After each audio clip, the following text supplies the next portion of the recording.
আসসালামু আলাইকুম প্রিয় শিক্ষার্থীরা, আশা করি তোমরা সবাই ভালো আছো। আজকে আমি তোমাদের ফিজিক্স প্রথম পার্টের গতিবিদ্যা অধ্যায় 3 পড়াচ্ছি। লাস্ট লেকচারে আমরা পড়েছিলাম প্রাসের চলরেখা সমীকরণ, সর্বাধিক উচ্চতার ওঠার সময়, উড্ডয়নকাল বা বিচরণকাল, অনুভূমিক পাল্লা, সর্বাধিক অনুভূমিক পাল্লা। প্রাসের রিলেটেড সব টপিকস আমাদের কমপ্লিট। আজকে আমরা পড়ব অনুভূমিকভাবে নিক্ষিপ্ত বস্তুর গতিপথ। প্রাসের ক্ষেত্রে আমরা দেখেছি প্রাসকে আমরা ভূমি থেকে উপরের দিকে নিক্ষেপ করে থাকি। আজকে দেখব তার বিপরীতটা, অনুভূমিকভাবে কোনো একটা বস্তুকে যদি আমরা উপর থেকে নিক্ষেপ করে থাকি তাহলে সেই বস্তুটার গতিপথের রাশিমালা কি হবে সেই ফর্মুলা আমরা দেখব। যে বিন্দু থেকে বস্তুটিতে নিক্ষেপ করা হয় সেটাকে আমরা একটা প্রসঙ্গ কাঠামো চিন্তা করে নেই, এক্স ওয়াই প্রসঙ্গ কাঠামো, যেটার মূল বিন্দু হচ্ছে ও। প্রসঙ্গ কাঠামোর ধনাত্মক ওয়াই অক্ষ উলম্ব বরাবর খাড়া উপরের দিকে, আর ধনাত্মক এক্স অক্ষ ধরা হয় বস্তুটি যে দিক দিয়ে অনুভূমিকভাবে দূরত্ব অতিক্রম করবে সেদিকে। সুতরাং বস্তুটির আদি অবস্থান স্টার্টিং পয়েন্টে এক্স নট ইকোয়াস টু 0 এবং ওয়াই নট ইকোয়াস টু 0। শুরুতে থাকবে এক্স নট এবং ওয়াই নট দুইটাই 0। বস্তুটিকে নিক্ষেপ করা হলে এর উপরে অভিকর্ষ ত্বরণ জি, সেটা খাড়া নিচের দিকে ক্রিয়া করবে। এক্ষেত্রে বস্তুটার ত্বরণ হচ্ছে এ আর অভিকর্ষ ত্বরণ হচ্ছে জি। ওয়াই অক্ষ বরাবর এ কাজ করবে, কাজে আমরা বলতে পারি এ ইকোয়াস টু মাইনাস জি, কারণ আমরা জানি অভিকর্ষ ত্বরণ সবসময় নিচের দিকে ক্রিয়া করে। যেহেতু ওয়াই অক্ষ বরাবর এদিকে কাজ করবে ত্বরণটা, এ কারণে ওয়াই এ ইকোয়াস টু হবে মাইনাস জি। শুরুতে অর্থাৎ টি ইকোয়াস টু 0 সময়ে বস্তুটিকে ও বিন্দু থেকে ভি নট বেগে অনুভূমিক বরাবর এক্স এর সাথে 0 ডিগ্রি কোণে নিক্ষেপ করা হলো। তাহলে আদিবেগের উপাংশগুলো হবে V X naught equals to V naught cos 0 degree. আমরা জানি এক্স অক্ষ বরাবর ভি এর উপাংশ হচ্ছে কস, ওয়াই অক্ষ বরাবর উপাংশ হচ্ছে সাইন। তাহলে V X naught equals to V naught cos theta naught. Theta নটের ভ্যালু বসাবো 0, যেহেতু অনুভূমিকের সাথে আমরা 0 ডিগ্রি কোণে বস্তুটিকে নিক্ষেপ করেছি। তাহলে V X naught equals to V naught cos 0 degree equals to V 0 আসে কস 0 মান 1। V Y naught equals to V naught sine theta naught. Theta নটের ভ্যালু বসাবো আমরা 0, তাহলে V 0 sine 0 degree equals to 0। অর্থাৎ শুরুতে টি ইকোয়াস টু 0 সময়ে V X not x অক্ষ বরাবর বেগের উপাংশ হবে ভি নট আর ওয়াই অক্ষ বরাবর বেগের উপাংশ হবে 0। কিছু সময় যাওয়ার পর টি ইকোয়াস টু টি সময়ে আমরা ধরি বস্তুটা পি বিন্দুতে পৌঁছায়। এই পি বিন্দুতে অনুভূমিক বরাবর সরণ ও কিউ, যেটাকে আমরা এক্স ধরবো, আর উলম্ব সরণ কিউ পি, যেটা হচ্ছে ওয়াই। তাহলে এক্স এর ফর্মুলাটা আসে X equals to V X naught T. V X নটের পরিবর্তে আমরা ভি নট বসাবো, ভি নট টি। ওয়াই এর ফর্মুলা আসবে Y equals to V Y naught T minus half G T square, minus কারণ বস্তুটাকে আমরা উপর থেকে নিচের দিকে ছুঁড়ে ফেলবো, সেক্ষেত্রে অভিকর্ষ ত্বরণ যেটা সেই দিকটা নিচের দিকে কাজ করবে। তাহলে V Y naught T minus half G T square. V Y নটের ভ্যালুটা এসেছে 0, তাহলে 0 minus half G T square. তাহলে ওয়াই আসবে minus half G T square. X equals to V naught T, এখান থেকে আমরা টি এর একটা ভ্যালু বের করতে পারি, T equals to X divided by V naught. এই ভ্যালুটা আমরা ওয়াই এর সমীকরণে বসাবো, তাহলে আসবে Y equals to minus half G X divided by V naught whole square. X ছাড়া বাকি জিনিসগুলোকে আমরা একসাথে রাখবো, minus G divided by 2 V naught square into X square, minus G divided by 2 V naught square, এটাকে আমরা C বলতে পারি ধ্রুবক, আর এক্স স্কোয়ার। তাহলে সমীকরণটা আসবে y equals to c x square. এটা হচ্ছে একটা পরাবৃত্তের সমীকরণ, y equals to c x square, যেটা আমরা পেয়েছি নিক্ষিপ্ত বস্তুর সমীকরণ। তাহলে আমরা বলতে পারি যে অনুভূমিকভাবে নিক্ষিপ্ত বস্তুর গতিপথ হচ্ছে একটি প্যারাবোলা বা পরাবৃত্ত, যেটা আমরা প্রাসের ক্ষেত্রেও দেখেছিলাম যে প্রাসের গতিপথ হচ্ছে একটি পরাবৃত্ত বা প্যারাবোলা। অনুভূমিকভাবে নিক্ষিপ্ত বস্তুর সমীকরণ সেটা হচ্ছে একটা পরাবৃত্ত বা প্যারাবোলা। এবার আমরা দেখব বৃত্তাকার গতি। বৃত্তাকার গতিটা কি? কোনো বস্তু যদি কোনো বিন্দু বা অক্ষকে কেন্দ্র করে বৃত্তাকার পথে গতিশীল হয় তখন তার গতিকে আমরা বৃত্তাকার গতি বলি। কোনো বস্তু যদি কোনো বিন্দু বা অক্ষকে কেন্দ্র করে বৃত্তাকার পথে গতিশীল হয় তখন তার গতিকে আমরা বৃত্তাকার গতি বলে থাকি। এই বৃত্তাকার গতি থেকে আমরা কৌণিক বেগ সম্পর্কে ধারণা পাই। কৌণিক বেগ কি? কৌণিক বেগ হচ্ছে সময় ব্যবধান শূন্যের কাছাকাছি হলে সময়ের ব্যবধানটা শূন্যের কাছাকাছি হলে কোনো বিন্দু বা অক্ষকে কেন্দ্র করে বৃত্তাকার পথে চলমান কোনো বস্তুর সময়ের সাথে কৌণিক সরণের হারকে কৌণিক বেগ বলে। আবার বলছি, দেখো, সময় ব্যবধান শূন্যের কাছাকাছি হলে কোনো বিন্দু বা অক্ষকে কেন্দ্র করে বৃত্তাকার পথে চলমান কোনো বস্তুর সময়ের সাথে কৌণিক সরণের হারকে কৌণিক বেগ বলে। কৌণিক বেগকে আমরা ওমেগা দ্বারা প্রকাশ করে থাকি। যেহেতু আমি বলেছি সময়ের ব্যবধান শূন্যের কাছাকাছি, তাহলে omega equals to limit delta t tends to 0, এটা আমরা বলবো। Limit delta t tends to 0 delta theta divided by delta t. এখন এই লিমিটটা যদি আমরা উঠিয়ে দেই, তাহলে delta theta by delta t এটার পরিবর্তে আমরা বসাতে পারি d theta divided by d t. তাহলে আসবে omega equals to d theta divided by d t. বৃত্তাকার পথটি সম্পূর্ণ একবার ঘুরে আসতে বস্তুটির যে সময় লাগে তাকে আমরা বলি পর্যায়কাল। অর্থাৎ সম্পূর্ণ একবার পথ ঘুরে আসতে বস্তুটার যে সময় লাগে সেটা হচ্ছে পর্যায়কাল। পর্যায়কালকে আমরা টি দ্বারা প্রকাশ করে থাকি। তাহলে ওমেগার সাথে পর্যায়কালের সম্পর্ক হবে omega equals to 2 pi divided by টি।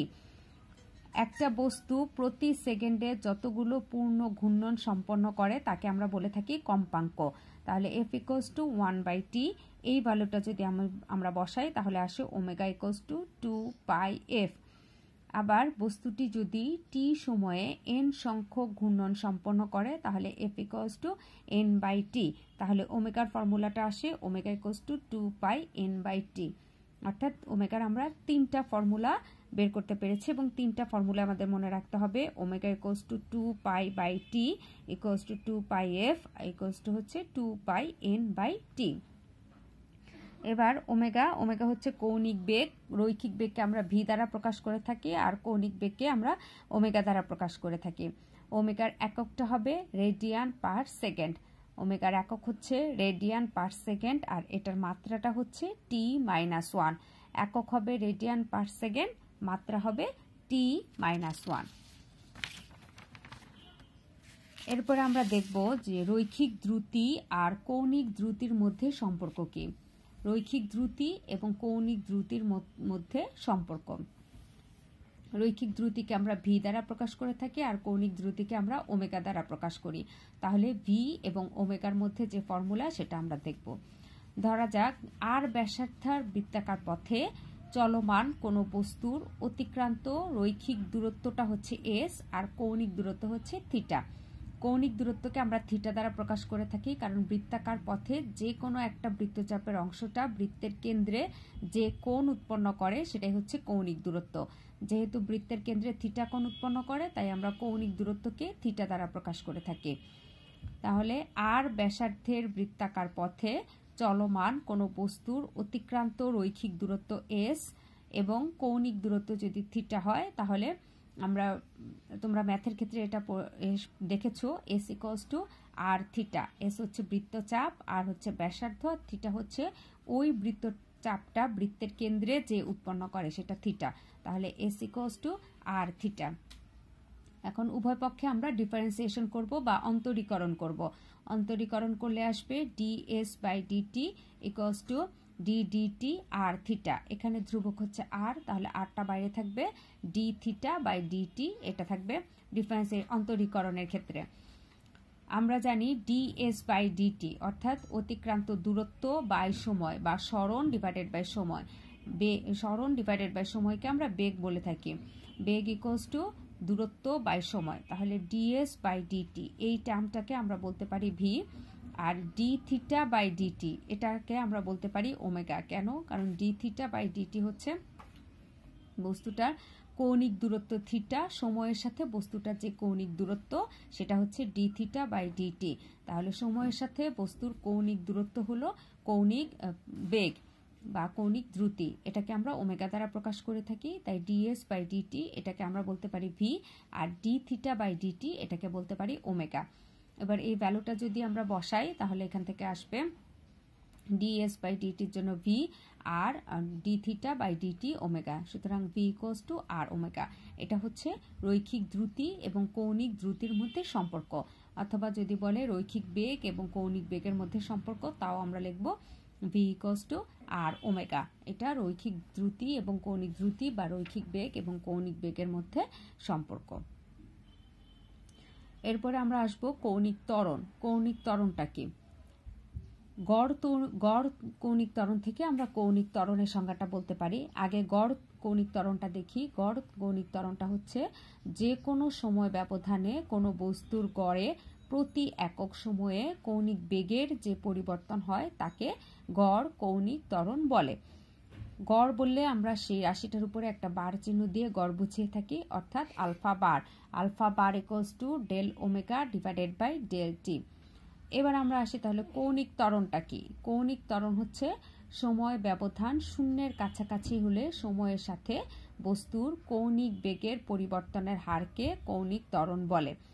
সময় ব্যবধান শূন্যের কাছাকাছি হলে সময়ের সাথে বস্তুর কৌণিক বেগের পরিবর্তনের হারকে কৌণিক ত্বরণ বলে। কৌণিক ত্বরণকে আমরা আলফা দ্বারা প্রকাশ করে থাকি। যেহেতু বলেছি সময়ের ব্যবধান শূন্যের কাছাকাছি, তাহলে ডেল্টা টি সময় ব্যবধানে কোনো বস্তুর কৌণিক বেগের পরিবর্তনটা যদি ডেল্টা ওমেগা হয়, তাহলে আমরা বলতে পারি কৌণিক ত্বরণ alpha equals to delta t লিমিটটা বলবো আমরা delta t tends to 0 del omega divided by del t. তো আমরা যদি লিমিট উঠিয়ে দিতে চাই তাহলে সেখানে অন্তরক করতে হবে। তাহলে সেটাকে বলতে পারি যে d omega divided by d t. তাহলে alpha equals to d omega divided by d t. এটা হচ্ছে কৌণিক ত্বরণের formula. Alpha equals to d omega divided by d t. তার মানে সময়ের সাথে বস্তুর কৌণিক বেগের অন্তরককে কৌণিক ত্বরণ বলা হয়। এবার আসি মাত্রা এবং এককে। কৌণিক ত্বরণের এককটা হবে রেডিয়ান পার সেকেন্ড স্কোয়ার, আর কৌণিক ত্বরণের মাত্রা হবে T-2। একক হচ্ছে রেডিয়ান পার সেকেন্ড স্কোয়ার আর মাত্রা হচ্ছে T-2।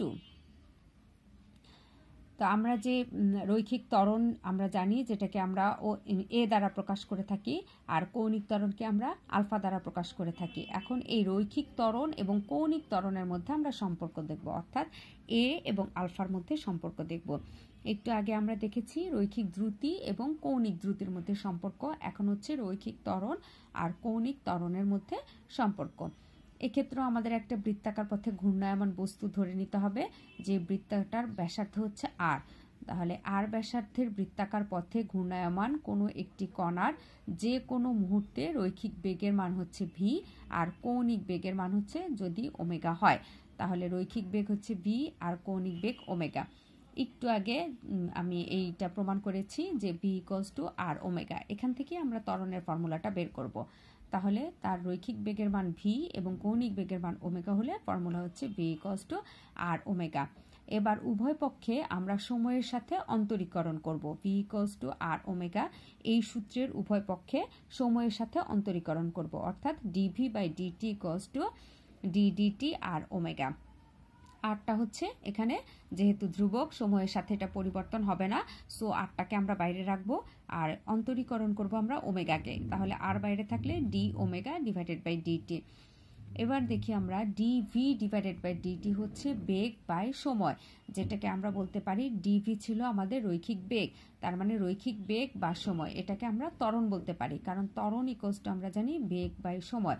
তাহলে ডিভি বাই ডিটি এটাকে আমরা রৈখিক ত্বরণ বলবো, এজন্য এটা হবে এ। আর ডি ওমেগা বাই ডিটি এটা ছিল কৌণিক বেগ ডিভাইডেড বাই সময়, তাহলে এটাকে আমরা বলবো কৌণিক ত্বরণ অর্থাৎ আলফা। এই ভ্যালুগুলো যদি আমি সমীকরণে বসিয়ে দেই তাহলে আমার সমীকরণটা আসবে ডিভি বাই ডিটি এর পরিবর্তে আমরা এ বসাবো, আর তো আর এর মতোই থাকবে ডি ওমেগা বাই ডিটি, এটার পরিবর্তে আমরা আলফা বসাবো। তাহলে আমরা রৈখিক ত্বরণ এবং কৌণিক ত্বরণের মধ্যে সম্পর্ক পাচ্ছি এ ইকুয়ালস টু আর আলফা। কৌণিক বেগ এবং রৈখিক বেগের মধ্যে সম্পর্ক হচ্ছে ভি ইকুয়ালস টু ওমেগা আর। কৌণিক ত্বরণ আর রৈখিক ত্বরণের মধ্যে সম্পর্ক হচ্ছে এ ইকুয়ালস টু আর আলফা। এরপরে আমরা দেখব সুষম বৃত্তাকার গতিতে কেন্দ্রমুখী ত্বরণ, অর্থাৎ কোনো একটা বস্তু যদি সুষম বৃত্তাকার পথে ঘুরতে থাকে তাহলে তার কেন্দ্রমুখী ত্বরণটা কি হবে। প্রথমে আসি কেন্দ্রমুখী ত্বরণটা কি। কেন্দ্রমুখী ত্বরণ হচ্ছে সময় ব্যবধান শূন্যের কাছাকাছি হলে বৃত্তাকার পথে চলমান কোনো বস্তুর সময়ের সাথে বৃত্তের ব্যাসার্ধ বরাবর এবং বৃত্তের কেন্দ্রের দিকে বেগের পরিবর্তনের হারকে কেন্দ্রমুখী ত্বরণ বলে। আবার বলছি, সময় ব্যবধান শূন্যের কাছাকাছি হলে বৃত্তাকার পথে চলমান কোনো বস্তুর সময়ের সাথে বৃত্তের ব্যাসার্ধ বরাবর এবং বৃত্তের কেন্দ্রের দিকে বেগের পরিবর্তনের হারকে কেন্দ্রমুখী ত্বরণ বলে। তো ত্বরণকে আমরা এ দ্বারা প্রকাশ করে থাকি। এখন কেন্দ্রমুখী ত্বরণের রাশিমালা যদি আমরা প্রকাশ করতে চাই তাহলে আমরা বলতে পারবো কোনো একটা কণা যদি আর ব্যাসার্ধের বৃত্তে পথে সে কেন্দ্র যদি ডেল্টা থিটা কোণ উৎপন্ন করে আর তার চাপটা যদি হয়, চাপকে আমরা ধরে নেই যে এস, চাপ ডিভাইডেড বাই ব্যাসার্ধ ডেল্টা থিটা ইকুয়ালস টু, তাহলে কেন্দ্রমুখী ত্বরণের সমীকরণ থেকে আমরা বলতে পারি a equals to limit delta t tends to 0 del v divided by del t, কারণ আমরা জানি ত্বরণ ইকুয়ালস টু বেগ ডিভাইডেড বাই সময়। তাহলে a equals to limit delta t tends to 0 del v divided by del t. এখন del v এর পরিবর্তে আমরা বলতে পারি ভি ডেল্টা থিটা, কারণ ডেল ভিটা হচ্ছে যে কেন্দ্রে কতটুকু কোণ উৎপন্ন করে ডেল্টা থিটা, সেটার জন্য আমরা বের করতে পারি চাপ ডিভাইডেড বাই ব্যাসার্ধ দিয়ে। তাহলে limit delta t tends to 0, এখান থেকে আসে v delta theta divided by delta t. এবার ভিটা সামনে নিয়ে আসি, তাহলে কি থাকে limit delta t tends to 0 delta theta divided by delta t. এবার যদি আমরা লিমিট সরিয়ে ডেল্টার পরিবর্তে ডি লিখতে চাই তাহলে হবে v d theta divided by dt. তো একটু আগে আমরা দেখেছি d theta divided by dt, এটার পরিবর্তে আমরা বলতে পারি ওমেগা অর্থাৎ ভি ওমেগা। তাহলে এ ইকুয়ালস টু আসে ভি ওমেগা। আবার লাস্ট যে ফর্মুলাগুলো আমরা দেখেছি সেখানে আমরা জানি v equals to r omega, এখান থেকে আমরা বলতে পারি omega equals to v by r. এই মানগুলো বসিয়েও আমরা এর বিভিন্ন সমীকরণ বের করতে পারি। তাহলে a equals to omega square r equals to v square divided by r. যখন যে ফর্মুলা আমাদের কাজে লাগবে, যেমন কেন্দ্রমুখী ত্বরণ বের করতে গেলে যদি আমাকে কৌণিক ত্বরণটা বলে তাহলে সেক্ষেত্রে আমরা ফর্মুলা লিখবো এ ইকুয়ালস টু ওমেগা স্কোয়ার আর, কিন্তু যদি আমার রৈখিক ত্বরণটা থাকে সেক্ষেত্রে ফর্মুলা লিখবো আমরা v square divided by r. তাহলে a equals to omega square r equals to v square divided by r. কেন্দ্রমুখী ত্বরণের সাথে আমরা কৌণিক ত্বরণ এবং রৈখিক ত্বরণের সম্পর্কটা দেখলাম। তো আজকে আমাদের গতিবিদ্যা অধ্যায়ের থিওরি সম্পূর্ণ শেষ হয়ে গেল। আমরা এখান থেকে আজকে যে পাঠটা পড়লাম এটা হচ্ছে রৈখিক বেগ এবং কৌণিক বেগের মধ্যে সম্পর্ক, রৈখিক ত্বরণ এবং কৌণিক ত্বরণের মধ্যে সম্পর্ক, সুষম বৃত্তাকার গতিতে কেন্দ্রমুখী ত্বরণটা কি হবে সেটা, কৌণিক ত্বরণ কি, তারপরে কৌণিক বেগ কি। আর আমরা প্রাসের উল্টাটা পড়িয়েছি। প্রাস ছিল যে ভূমি থেকে কোনো একটা বস্তুকে একটা নির্দিষ্ট কোণে নির্দিষ্ট বেগে উপরের দিকে নিক্ষেপ করা, আর আজকে যেই ফর্মুলাটা আমি দেখিয়েছি সেটা হচ্ছে অনুভূমিকভাবে কোনো একটা বস্তুকে আমরা নিক্ষিপ্ত করেছি, অর্থাৎ কোনো একটা নির্দিষ্ট উচ্চতা থেকে একটা বস্তুকে অনুভূমিকের সাথে 0 ডিগ্রি কোণ করে যদি একটা বেগে নিক্ষেপ করা হয় তাহলে সেই বস্তুটার ক্ষেত্রে সমীকরণটা কি আসবে, সেই বস্তুর গতিপথের সমীকরণটা কি আসবে। প্রাসের ক্ষেত্রে যেমন প্যারাবোলা আসে ঠিক সেরকম অনুভূমিকভাবে নিক্ষিপ্ত বস্তুর ক্ষেত্রেও সমীকরণটা আসে পরাবৃত্ত বা প্যারাবোলা, অর্থাৎ দুইটা বস্তুই আমার একই সমীকরণ অনুযায়ী তার গতিপথটা মেনে চলে। আমরা এরপর থেকে আমরা এই চ্যাপ্টারে নেক্সট ক্লাস থেকে আমরা এই চ্যাপ্টারে সৃজনশীল করাবো। আজকে যেটুকু পড়িয়েছি এর মধ্যে থিওরি শেষ। আশা করি কারো কোনো প্রবলেম হবে না, সবাই বুঝতে পেরেছো। এটা হচ্ছে আমাদের ফার্স্ট পার্টের 3 নাম্বার অধ্যায় অর্থাৎ গতিবিদ্যা। এই অধ্যায়ের সম্পূর্ণ থিওরি আজকে কমপ্লিট হয়ে গেল। নেক্সট ক্লাস থেকে আমরা এটার সৃজনশীল শুরু করব। তো এই চ্যাপ্টারের ফর্মুলাগুলো তোমাদের ভালো করে পড়তে হবে, বিশেষ করে প্রাসের ফর্মুলাগুলো হচ্ছে ভালো করে খেয়াল করতে হবে, কারণ এখানে প্রাসের ফর্মুলায় দেখা যায় টি আর এগুলো বের করতে গেলে সর্বাধিক উচ্চতা বা উড্ডয়নকাল অথবা অনুভূমিক পাল্লা এগুলো বের করতে গেলে কোনো এক সমীকরণে 2 আছে উপরে, কোনোটায় 2 আছে নিচে, তারপরে স্কোয়ার, কোনোটায় স্কোয়ার দিতে হবে, কোনোটায় স্কোয়ার থাকবে না। কাজেই প্রাসের ফর্মুলাগুলো একটু খেয়াল করে মনে রাখতে হবে। আশা করি সবাই বুঝতে পেরেছো, কারো কোনো সমস্যা নাই। যেটুকু পড়িয়েছি আর আজকের ফর্মুলাগুলো মনে রাখবে। আজকে যে ফর্মুলাগুলো পড়িয়েছি এই ফর্মুলাগুলো হচ্ছে অবজেক্টিভ আসার সম্ভাবনা বেশি, কারণ এই ফর্মুলাগুলো অবজেক্টিভ বেশি আসে। ক্রিয়েটিভ আসার মতো প্রাসের ম্যাথগুলো, প্রাসের সমীকরণ দিয়ে ক্রিয়েটিভ বেশি আসে, আর এই ফর্মুলাগুলো দিয়ে অবজেক্টিভ আসে। সবাই ভালো থাকবে, বাসায় পড়াশোনা করবে। আজকের মতো এখানে শেষ করছি। আল্লাহ হাফেজ।